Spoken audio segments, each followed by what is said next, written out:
What's up everyone? Welcome back to the channel and welcome to the start of a new series where I'll be breaking down all of my tournament matches during my time competing in the FGC. And I want to start this series because a lot of you found me through my first video, Confessions from a Field Pro Gamer.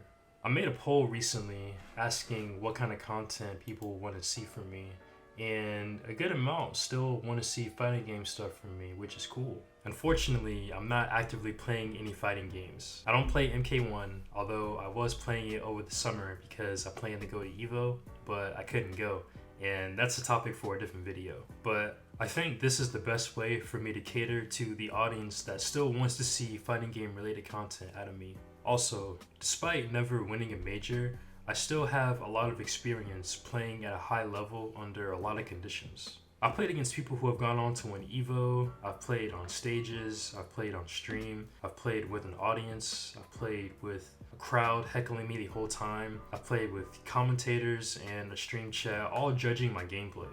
So the goal with this series is to give you some insights, whether your goals are to play on stream against your favorite player or to eventually win a tournament.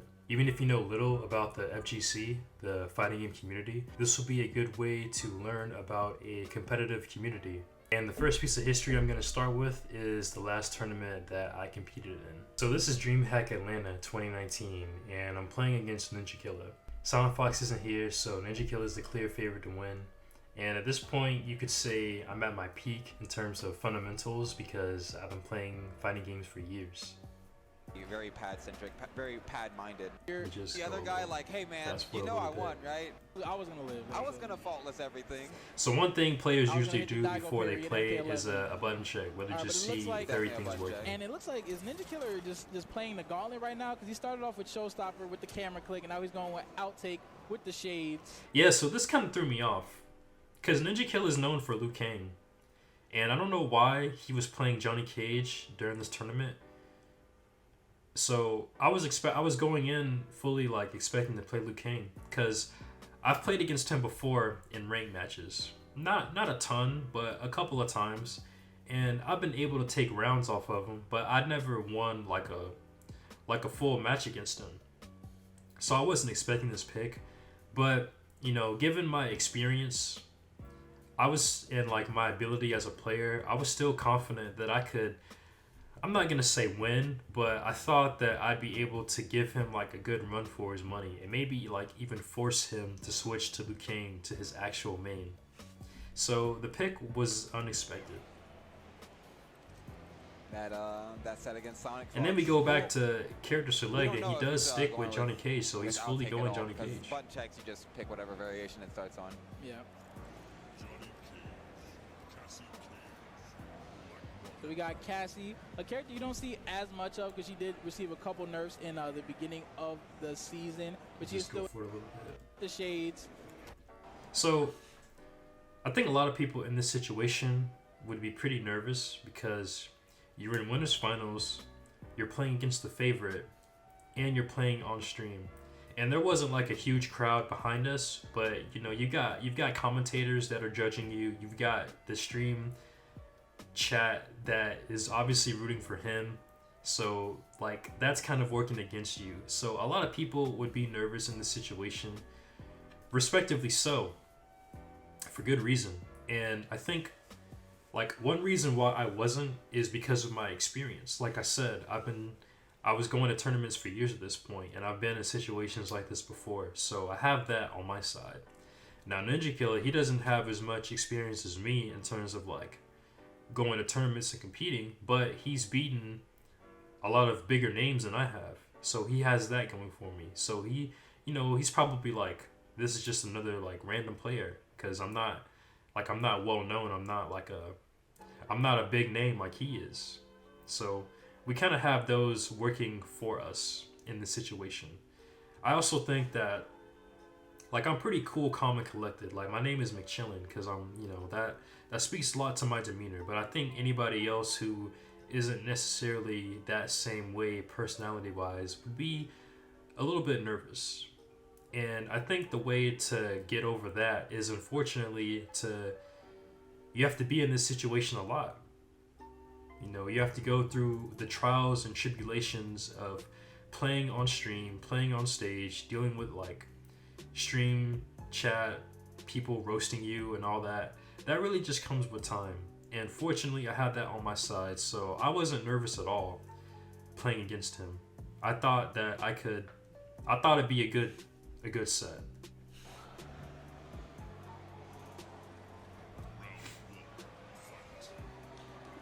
So it looks like it is Outtake Johnny with the shades. I think he's just running the gauntlet right now, and he's trying to experiment. So when he runs into some killers. Let me say this too, like, I'll try not to pause too much, but whenever a game starts, and yeah, for like no matter who it is really, like for me as a player, I'd like to feel my opponent out. So you don't see a lot of aggression coming from me, at least in like the first game, because like the first game is really like, I don't know, I kind of think of it as like a trial run. Like I want to feel my opponent out. I want to see like how they approach a match. So I'm not doing a lot, like I'm doing a lot of poking, like I'm playing it safe. So like you see a lot of pokes, a lot of walking back, because I just want to feel them out. So it looks like it is Outtake Johnny with the shades. That's my approach. I think he's just running the gauntlet right now, and he's trying to experiment. So when he runs into some killers in the bracket, he has everything warmed up and ready to go.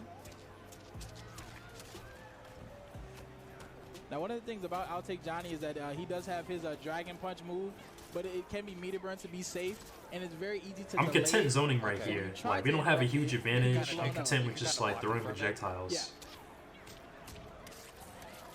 And that was a good anti-air. Like, I'm definitely known, I'd say as a player, Oh my like, one of my goodness, he's walking strengths him down is right now with the anti-airing menacing stuff. people. People, they try to jump forward, Here we go and you with the punish nut them because punch. they leave the ground. Wow. Yeah, so like right there, like Johnny Cage, he can, you know, he'll either do a poke or he'll do a poke and then cancel into that special move where he uppercuts. So he was mixing that up kind of well, and that's just what caught me. I wasn't blocking, or I let go of block too early. That's Pretty what that solid round was. for Ninja Killer. Starting off a little slow. I mean, the hands might still be cold, but looking very good with the Johnny. They were a little I cold. wonder if he's going to bring out the Liu Kang out today if he is defeated first game. Trying to make it through the entire pool with the Johnny Cage. It's possible. I mean, he's a very, very strong player, so it would not surprise me because he has the experience of playing with a guy like Sonic Fox. This was a good series right here. Like, I was getting a lot of hits. Oh my goodness, but McChillin just hitting him with all the buttons right now. Yeah, all the buttons were hitting. This was pretty solid. Nice. Right there, that was a bait where like he fell out of the combo, because that special move where I shoot the gun, you can EX it and get a full combo, but you can actually fall out of the first hit. So I didn't spin the meter because you have to spin meter to get the follow-up. So I saved my meter, but he spent his because he was anticipating me to use my meter. So that was intentional. That's something you see a lot of Cassie players do, and that's what I did. Ace Reed, he dropped the combo on purpose so the Ninja Killer would waste his flip out. Yeah, exactly. That move is really good too. Like that shadow kick, the back three, the shadow kick. I talked about it before. He dropped the combo on purpose so the Ninja Killer would waste his in the flip first out. round, it's good for an anti-air. But I think as Cassie players, we probably could have abused that move a little more, because it's really fast and it has like no recovery. So you can do it and then follow it up with like pretty much anything. So I don't know, like it was good for anti-airs, but I think it probably had other utility that we probably could have used a little more.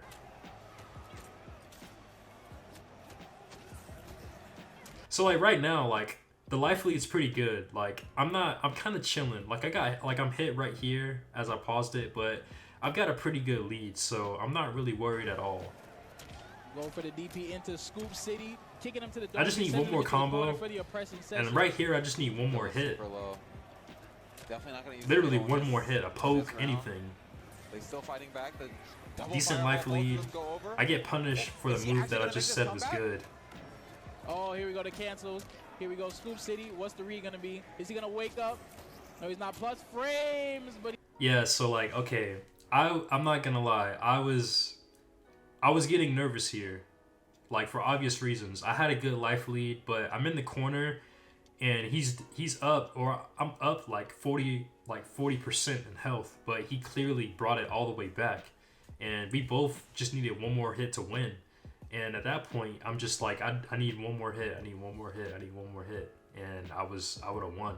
So, and then like I'm in the corner, so like I have that working against me. Like I can't walk back. I have to block, or I have to attack. So I go for forward 4, which is that kick where I went for that because it's safer and it can anti-air people. So, you know, he ended up jumping and I hit him out of the air. So that got me the round. But yeah, I was definitely like kind of nervous right there. 1-1. That was incredible that he was able to do that much with just that little yeah, like I go for back 3 again. I just talked about how safe that, or how like other ways to use that move, and I end up getting punished for it, which is kind of funny. And then right there, he does a combo, and then he does a cross up, and I get hit. So like after this, I go for a standing 1 because I wanna punish him for being in the air. And I don't think this was a safe jump setup, but that's definitely something that works against me. And you'll see it a lot during like all these matches that I go through. Is I'm somebody who tries to play really honest, and I try to keep people like on the ground, because like I'm confident in my ground game. Like I think anti-air and anti-cross-ups is like one of my strengths as a player. But right there, I tried to anti-cross-up and I got hit. And if I just blocked, I would have. Breakaway doesn't do him any good. Now he's in the corner. I would have saved a lot of health. No rolling out. You just gotta block or swing. Either one. It's up to you. The Dragon Punch is so serious, but he is dropping the combos. McChillin is missing out on a lot of damage right now. Yeah, I wasn't expecting to hit him. He drops it again. He's not believing in himself. Nice whip punish. He's got the offense meter. Yeah, so he kind of. Very strong finish. That was a pretty good round for him. With that but like, if you like, look at my composure. Like I'm kind of unfazed, man. Like I'm like, okay,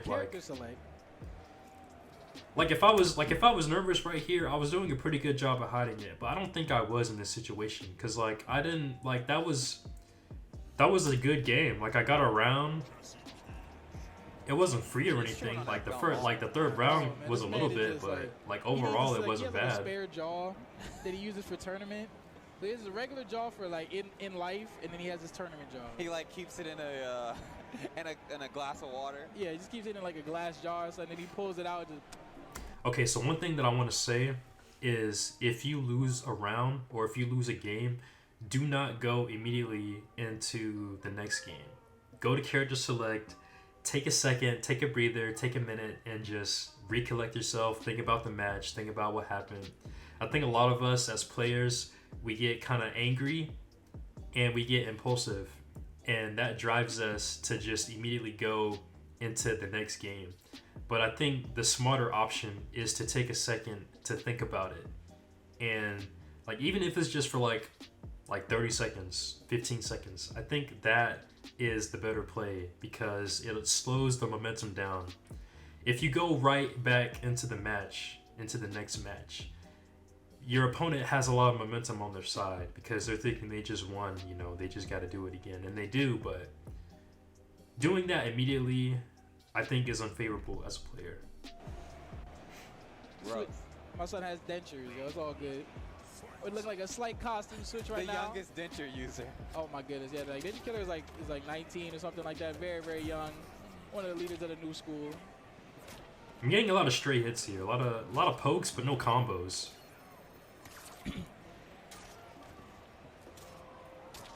That was an input error. And it's been like that happened a lot. A few rounds before already. McChillin kind of gets a life lead, but you gotta let's close it out. That was a good whiff punish. I was doing a string, and he just I didn't space it properly, so he just hit me. Killer's gonna come back with those whiff punish. This is the throws. Keep you in the corner. Here we go, Scoop City. Doesn't and have any bar session to has get started.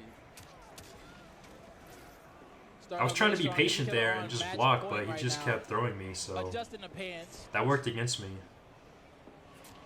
Wow, nice spacing now. Yeah, good spacing and stuff, but no combos. Amazing. It is No such a great combos. neutral tool. No anti-air, but that's Just waiting for the okay. end of that string. Wanted to see if he was going to be able to whip punish it. Good stuff from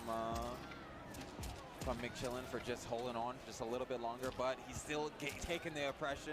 He's got a pretty good life lead right now, and like this is one of my, like, okay, I'm not gonna lie, I'm kind of lame. Like I'm kind of lame. Like my style is pretty lame.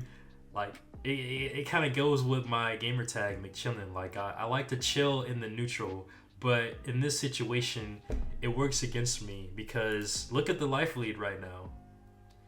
Like he's up like 60-70%, and I don't really press. He presses his advantage, but I'm not aggressive. Like, okay, when you're down this much, you have to rush down. You have to be aggressive, and that comes with risk, and that usually comes with a degree of recklessness, right? Because you have to even out the life lead, and I don't really do that sometimes. Like, I'm more comfortable where I have a good life lead and I don't really have to press my advantage. Like if I'm in open space, I can just walk back.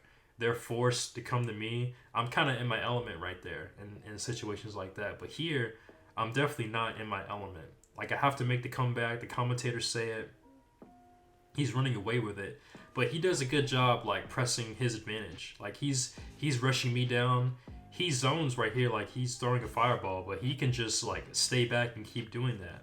But he elects to like he'll dash forward, he'll keep poking me, he'll keep trying to open me up, and like that's definitely one of my faults as a player is I get too lame in situations where I have to be the aggressor. And that comes with some risk, that comes with some recklessness, but I mean it's what you have to do if you want to win. And I don't do that. I don't do that. Can McChillin make this comeback, or is Ninja Killer gonna ride off into the sunset, handily defeating this young man? With two I'm not getting any hits. That we've seen nice. Yeah, I think I hit him like 2 or 3 times. Like I got pokes, but no combos. So you know he won. You know, that was it. I wasn't really. I couldn't play my game. I couldn't play my game at all, really, that game. It wasn't anything like the first game. So, but yeah, that was winners finals. So he ended up in winners top 8. I got the bracket right here. So, yeah, that was winners finals. That put me into losers finals, and I lose against this player named Tsunami. That match was off stream. He beat me 2-0, Jackie versus Cassie, and he gets in the losers top 8 and I get 9th. So that's how that ended up. But yeah, I mean that's how that match went, man. It was at that point where I was like, after I lost to Tsunami, I kind of made the decision that I felt like I was kind of done, you know. But yeah, that's my most recent match. So that was definitely me like my peak in terms of fundamental play. But yeah, that's it, man. That's the game. That's the set. Let me know what you guys think, man. I'm excited to break this down. I think there's a lot more stuff that I want to convey to people as we get into more matches and I'm in more like situations. I think there's a lot that we can unpack here. There's a lot to learn. So I hope you guys enjoyed this. Let me know in the comments, and I will catch y'all in the next one.